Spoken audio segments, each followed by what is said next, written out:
Afranqallo yoon barreessuuf yaalu seenan teessan balloo hangafa waa hundaa hortee afranqallo aartii fi qabsoodha sintu nu barsiise daandii bilisummaa nutti agarsiise hujiif seenan teessan mul'atu kafirii asiif achi iftan akkuma baatirii shira diinni hidhe isini kafure waan oromoof tolu hundumaa bu'ure hangafummaan sintu jalqaba dammaqe shaamaa tahee ifee oromoodhaaf baqe seenaan hin malles aarsan nurraa haqe aartis nu barsiiftan falmis nu barsiiftan hundeessitan dhaaba xurree isin dhooftan oromoo nu yaaba seenan teessan dheeraa yeroon koo gabaabaa mata mataa dhahus karumattiin dhaabaa silaa waa heeqee dubbachuuf kamalu kitaaba.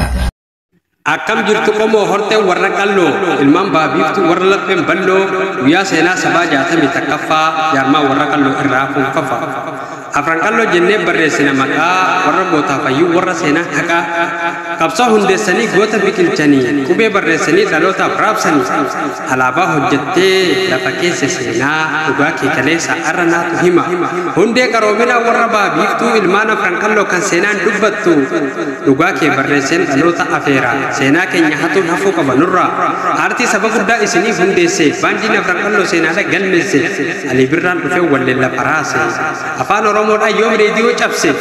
Sheekh Bakrii Sapaloo barreessaa qubeeti Abubakar Musaa sagalee sabaati hayyuu kee barreessee qalamni hin fitu seenaan keessan baay'ee dacheen hin fuutu warra gootaaf hayyuu keessatti daraare warra bilisummaaf lafeen isaa cabe hojjaan keessan kalee arra isin faarsa walaloo barreessee maqaa kee kaasa hinafu nafina